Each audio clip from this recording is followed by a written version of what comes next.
Dickerson, Black Dog Enterprises, and the Golden State Hockey School.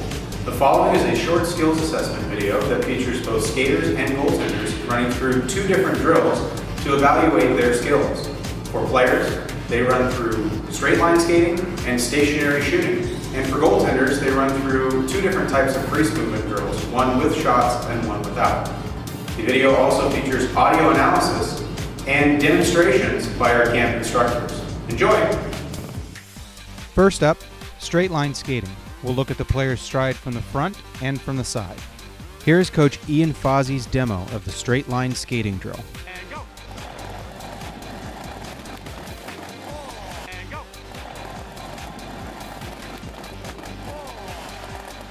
Now let's break it down in slow motion. First, let's take a look at the starting position. Ian has great knee bend, has his feet shoulder width apart, and has a lean at the waist forward.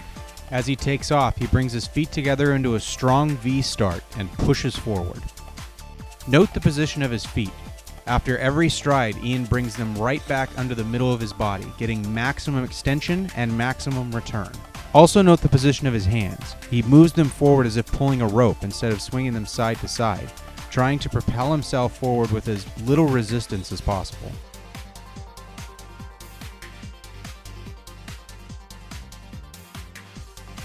Let's look at that from the side. Ian's bent over a little further at the waist than you would normally during a game, but that's okay. He'll adjust quickly. He jumps out of his starting position, falling forward perfectly, as power skating instructor Kathy would say. Let's stop it here. Ian perfectly achieves the 2 things we're looking for from this angle. 1, his head is directly over his front knee to provide stability while maintaining maximum power. Also to that end, he creates a 45-degree angle between his head, his front leg, and his back leg. These are the types of things we'll be looking for when evaluating our player. Now let's take a look at the player do the drill.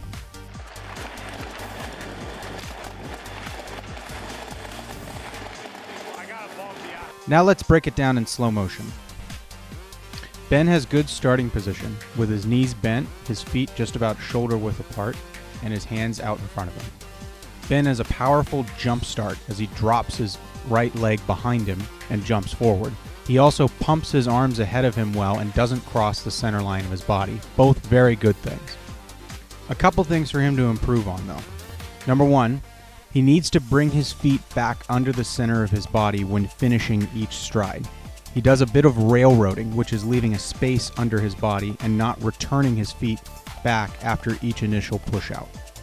Secondly, as we can see from the side, he leans too far forward over the front of his skates. Let's stop it here. As we can see in this illustration, when his head is aligned with the front of our 45-degree angle, it is well out over his front knee, and he also doesn't have enough extension with his back leg. In order to correct this, Ben needs to pull his head and his torso back so that it's in line with his front knee, and he needs to push his back leg outward more to achieve full extension and better power. Now let's take a look at the shooting drill, first at full speed, with Coach Ian demonstrating. Bottom right.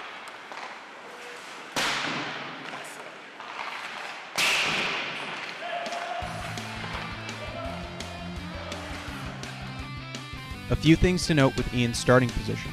He's cradling the puck well in the blade of his stick, which will allow him to get maximum velocity when he lets it go. His feet are shoulder width apart, providing a solid base for him to get the shot off, and his head is up, looking at the target. In order to be a good shooter, you'll need to develop the ability to have your head up while taking the shot. Let's stop it there and roll it back, as there was a lot going on. As Ian takes the shot, he transfers all of the weight and power he built in his back leg to his front leg. He does so, though, after moving his torso towards the target. That way he can have an accurate shot while still maintaining as much power as possible. He then rolls his wrists over and follows through with the blade pointing to the target. This allows him to maintain maximum power and accuracy. These are the types of things we'll be looking for when evaluating our player. Now let's take a look at our player tackling the drill. Again, first at full speed. Go ahead.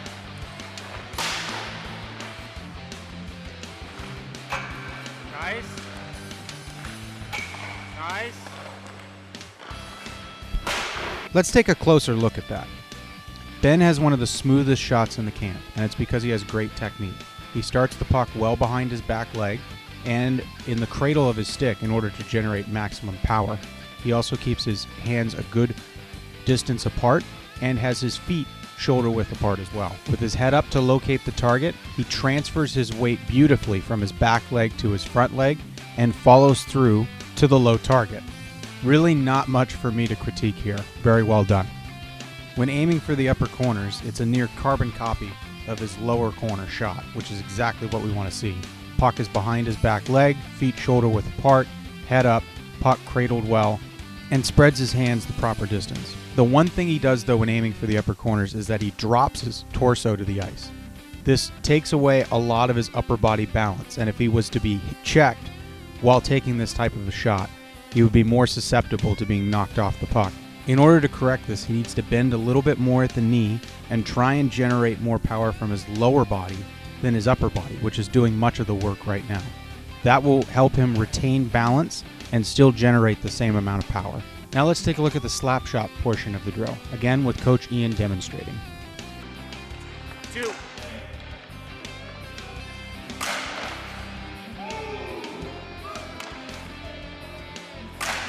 Nice. Let's see that in slow-mo.